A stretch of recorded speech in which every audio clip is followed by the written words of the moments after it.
Behold the illustration of Europe's extensive mass transit railway network, spanning across 33 nations.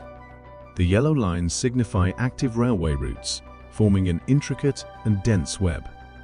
It's almost impossible to spot any regions without rail connectivity. Contrast this with the United States railroad system, and you will find a striking difference.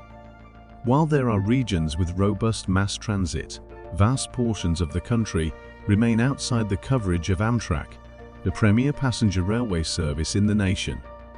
Let's now shift our focus to another depiction, this time focusing on Europe's high-speed rail network.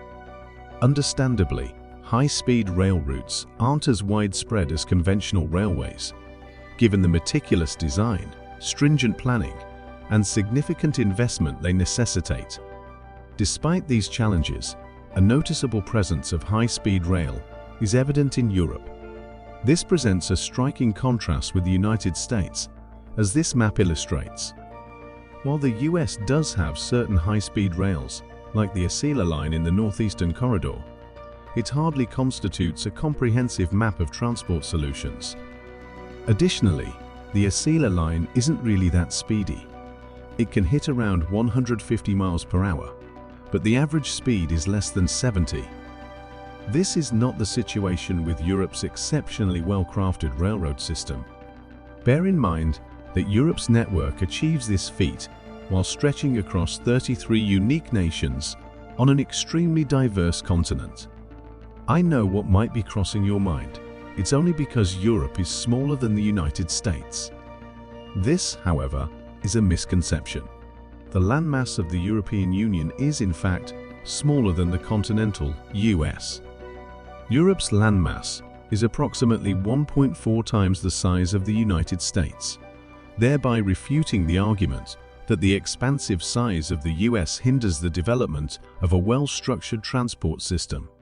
The plain truth is, Europe's transport design is superior. If you're from the United States, you may question the significance of railways or public transportation in general. Isn't driving a personal vehicle sufficient? The answer is no.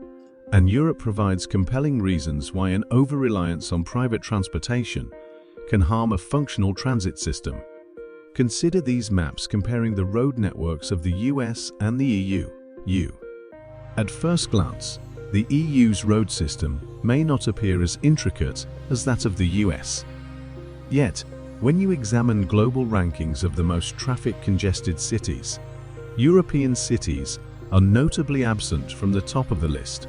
This is quite a surprising revelation, given the assumption that a more extensive road network should alleviate traffic congestion. Despite the US investing significant resources into highway construction, why does Europe enjoy less congestion despite having fewer roads? The key lies in discouraging car usage and, crucially, offering attractive alternatives. Europe achieves this balance by nurturing both private and public transportation infrastructures.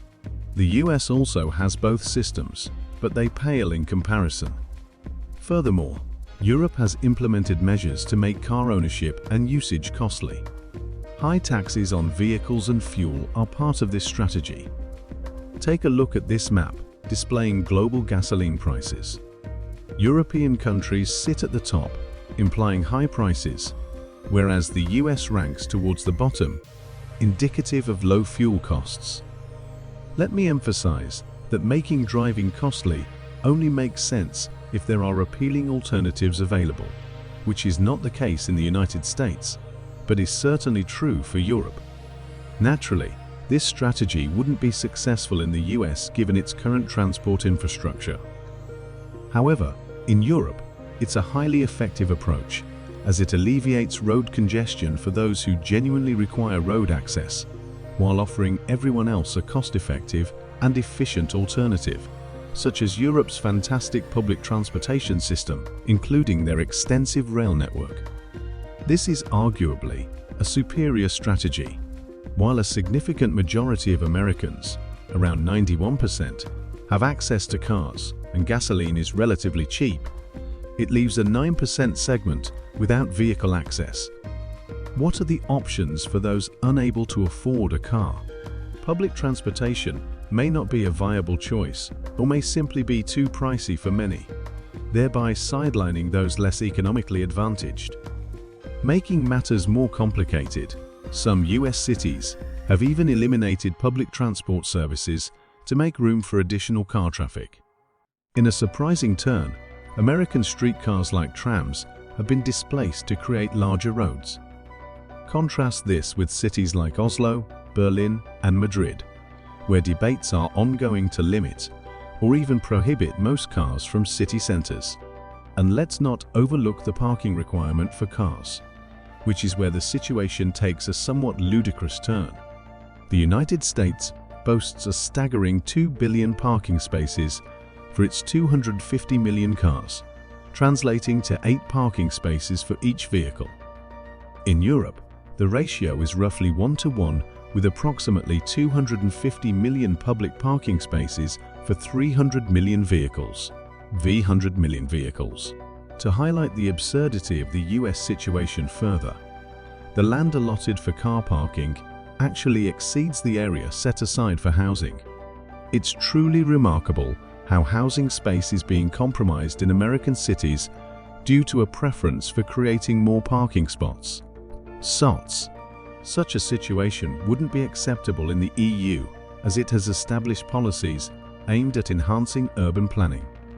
Take note that the EU invested €115 billion from 2014 to 2020 to upgrade urban design, aiming for more intelligent, sustainable, and interconnected cities. In other words, they channeled funds to make their cities more efficient, more connected, and better for the environment. And they are indeed more environmentally friendly. The average resident of a typical Western US city, like Los Angeles or Phoenix, emits roughly 6 times more carbon per capita than an average European city dweller. This stark difference arises from the lack of efficient transport solutions, which conserve resources and enable people to move more proficiently.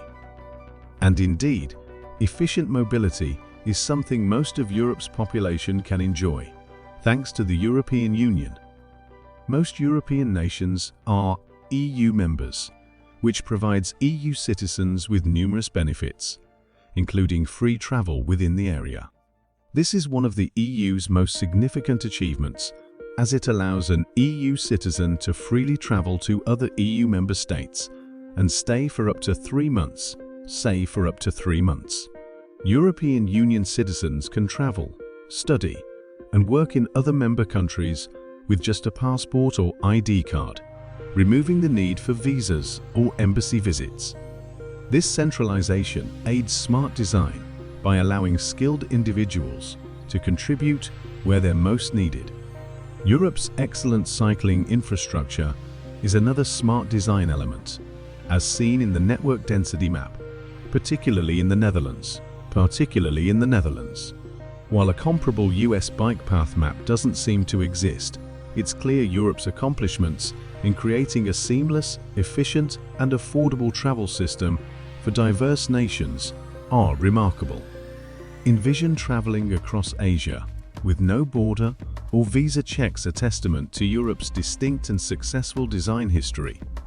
While Europe and the EU's infrastructure is impressive, they're not flawless. But that's the subject for another discussion. Thank you for tuning in.